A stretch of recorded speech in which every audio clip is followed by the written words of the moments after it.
수박들이 결국 해냈습니다. 이낙연과 수박들 간 합당에서 기어코 막판 통수가 나왔습니다. 어제 이낙연의 새로운 미래와 수박들의 미래대연합 간 합당이 하루 전에 무산됐다는 보도가 나왔고, 간밤에 어찌어찌 봉합되어 예정대로 합당한다는 소식이 나왔었죠. 그런데 결국 오늘 조응천, 이원욱이 새로운 미래의 창당식에 불참하며 이낙연의 통수를 쳤습니다. 신당 관계자들에 따르면 그간 김종민 의원과 함께 미래대연합을 결성했던 두 의원은 전날 이낙연 전 대표 측 새로운 미래와의 협상에 끝까지 이견을 표출한 것으로 알려졌고, 결국 창당 행사에 불참했다고 합니다. 또한 신당 당대표는 조응천 의원이 원내대표와 겸직하는 방안이 최종적으로 유력했다가 막판에 이낙연, 김종민 공동대표 체제로 급선회한 것에 불만족을 느낀 두 의원이 이낙연 신당에서 최종적으로 이탈한 것 아니냐는 추측이 나오고 있다고 합니다. 그 추측이 유력해 보이는 게 특히 조응천 패북에 따르면 흡수통합은 원칙에 맞지 않는 통합입니다 라고 했는데, 사실상 이낙연이 끝까지 대장하겠다고 목리를 부리니 더럽고 치사해서 안 간다는 것이죠.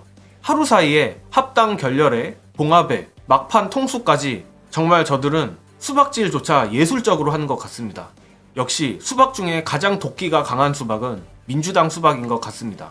이렇게 된 거 결국 이원욱, 조응천은 이준석의 개혁신당으로 합류할 것 같은데 차라리 잘 됐습니다.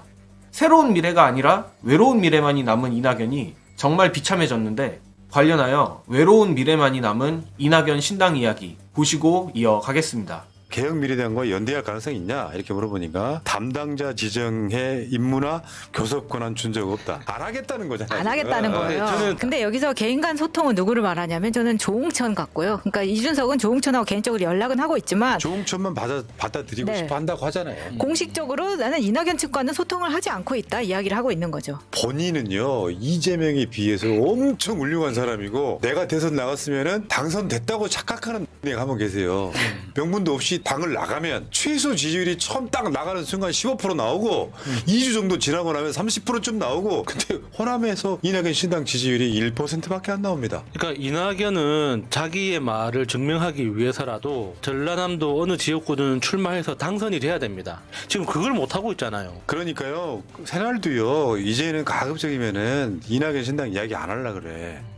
사람들이 관심이 없어. 수박들의 막판 분탕으로 지금 이준석이 환하게 웃고 있을 것 같은데, 이준석이 더 노력하고 국민의힘 공천이 조금만 과격하게 되면 개혁신당이 정말 총선 때 기호 3번을 받을 수도 있을 것 같습니다. 이준석이란 정치인 자체는 정말 싫어하지만 민주당과 검찰 독재 청산이라는 대의를 위해서는 그래도 이준석 개혁신당이 지금보다는 더 잘해야 하는데, 이준석이 혐오선동이나 잔기술이나 부리고 있으니 답답할 노릇입니다. 끝으로 이준석이 정말 이번 총선에서 제대로 된 성과를 거둘 수 있는 전략 공유드리며 이번 영상은 여기까지 하겠습니다. 시청해주신 여러분 감사합니다. 개혁신당은 어떻게 될까요? 현재로서도 3, 4석은 합니다. 너무 적게 보신 거 아니에요? 그러나 잘하면 4, 50석도 할 수 있다. 편차가 굉장히 클 거라고 봐요. 3당이 목표가 아니라 2당이 되는 것을 목표로 해야지만이 본인이 성공할 수 있지. 예. 중도 제3지대를 목표로 해서는 성공하지 못한다는 걸 본인이 잘 알아요. 보수 정당이 무너졌잖아요. 이준석이 해야 될 것은 정통 보수를 재건하겠다고 해가지고 보수 본류를 가지고 와야 돼요. 그러면은 뭡니까? 국민의힘을 공격해가지고 국민의힘을 내가 먹겠다라는 2당 전략을 써야 되는 거죠. 지금 이준석 대표의 지지율 중에 민주당 쪽 지지율이 한 30%가 가 있습니다. 이 사람들은 윤석열과 싸우라는 격려의 의미에, 또 한편으로는 에이 보수 정당 분열돼야 돼 라는 하나의 전략적 의미에서 붙어 있는데, 예. 투표할 때 되면 이준석 대표 찍어주겠어요? 안 찍어줘요. 그러면 이준석 대표가 표가 있는 것은 보수 쪽으로 가야 되는 거예요. 전략적으로는 좀 하는 것 같은데 본질적으로 보수가 뭔지 몰라요. 이준석 대표가 가치, 철학, 국가 비전 이런 거 이야기하는 거 못 봤잖아요. 정책들은 굉장히 많이 경쟁적으로 내는 것 같은데. 아이디어만 내잖아요. 잡다한. 지하철 문제, 결국은 고령화 사회에서 노인 일자리 문제라든가 이런 것들을 어떻게 해결할 것이냐는 담론이 나오고 구체적 강론의 정책이 나와야 되잖아요. 담론에 관심 없고 아이디어 내서 갈라치기 하는 것에 아직도 빠져 있는 거예요. 그렇게 해서 갈등 자극해서 역으로 튀기 하는 그 재미에 빠져 있는 거예요. 그러나 이 중도라든가 온건 보수, 온건 진보의 특징이 굉장히 인텔리들이라는 특성이 있습니다. 근데 그 사람들이 쉽게 그렇게 안 움직입니다. 그렇기 때문에 이준석 대표의 저 정도 실력으로는 그렇게 못 끌고 가는 거죠.